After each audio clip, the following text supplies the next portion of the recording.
Punjabi radio USA लेके आया है ताई फिनो दियां तत्तियां।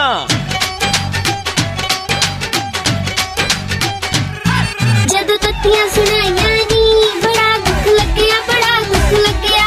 भाई मैं तो सच्ची गल करदी आ, बुरी तो आपे लग जांदी आ। जदों तत्तियां सुनाइयां नी बड़ा दुख लग्या, बड़ा दुख लग्या।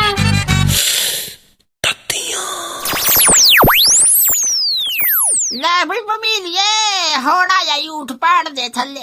ਤਾਈਏ ਕਿਹੜਾ ਊਠ ਪਹਾੜ ਥੱਲੇ ਦੇਈ ਜਾਨੀ ਐ? ਮੈਂ ਕਿਹਾ ਹੁਣ ਸਾਰੇ ਲੋਟ ਕਰ ਲੈਣੇ ਉਹਨੇ, ਜਿਹੜੇ ਇਧਰੋਂ ਕੋਈ ਵੱਖੀ ਚੋਂ ਬਿਆਨ ਮਾਰਦਾ ਸੀ ਕੱਢ ਕੇ, ਕੋਈ ਉਧਰੋਂ ਵੱਖੀ ਚੋਂ ਬਿਆਨ ਕੱਢ ਕੇ ਮਾਰਦਾ ਸੀ। ਤਾਈਏ ਕੀ ਮਤਲਬ ਹੈ, ਕੀ ਕਹੀ ਜਾਨੀ ਐ? ਨਹੀਂ ਵਰਤਮਾਨ ਕੋਈ ਵੀ ਨਾ ਆਇਆ ਜਿਹੜਾ ਬਿਹਾਰ ਚ ਆਇਆ ਕੁੜੇ ਚੋਣਾਂ ਦਾ ਨਤੀਜਾ ਉਹਦੀ ਗੱਲ ਕਰਦੀ ਆ ਕਿ ਦੱਸ ਤਾਈਏ ਤੈਨੂੰ ਪੰਜਾਬ 'ਚ ਬੈਠੀ ਨੂੰ ਬਿਹਾਰ ਦੀਆਂ ਚੋਣਾਂ ਦੇ ਰਿਜ਼ਲਟ ਦਾ ਕੀ ਮਿਲਣਾ? ਨਹੀਂ ਮੈਂ ਤਾਂ ਇਹ ਸਮਝਦੀ ਸੀ ਵੀ ਸ਼ਾਇਦ ਖਾ ਪੀ ਕੇ ਮੋਟੀਆਂ ਤੇਰੇ ਤਾਂ ਦਵਾ ਗੱਲ ਜਾਉਂਦੀਆਂ ਔਖਾ ਕੁੜੇ। ਕੀ ਮਤਲਬ ਆ ਤੇਰਾ?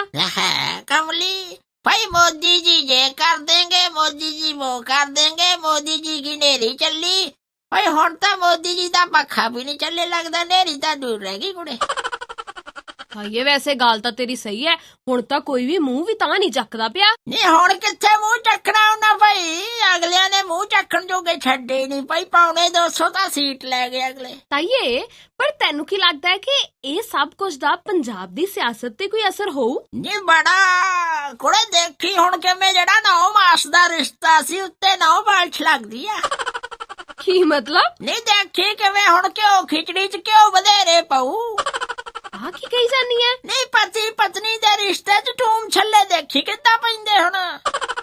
ਤਾਈਏ ਕੀ ਬੁਝਾਰਤਾਂ ਜੀਆਂ ਬੁਝਾਈ ਜਾਨੀ ਐ, ਸਿੱਧੀ ਤਰ੍ਹਾਂ ਗੱਲ ਦੱਸ। ਹਾਂ ਨਹੀਂ ਗੱਲ ਤਾਂ ਹੁਣ ਸਾਰਿਆਂ ਨੂੰ ਸਿੱਧੀ ਪਤਾ ਲੱਗ ਗਈ ਆ ਬਈ, ਵੀ ਹੁਣ ਤਾਂ ਭਾਈ ਅਮਿਤ ਸ਼ਾਹ ਹੋਰਾਂ ਫੋਨ ਕਰਨਾ ਵੀ ਹੋਰ ਸਰਦਾਰ ਸੁਖਬੀਰ ਸਿੰਘ ਜੀ ਠੀਕ ਠਾਕ ਦੇ, ਇਹ ਭਾਪਾ ਜੀ ਦਾ ਕੀ ਹਾਲ ਆ, ਠੀਕ ਹੈ ਸਿਹਤ ਉਹਨਾਂ ਦੀ?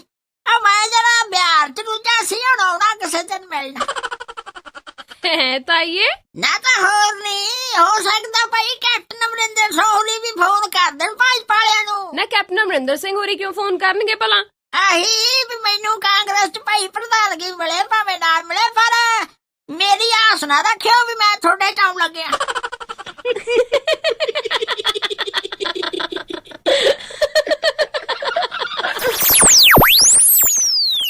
भाई मैं तो सच्ची गल करदी आ, बुरी तो आपे लग जांदी आ।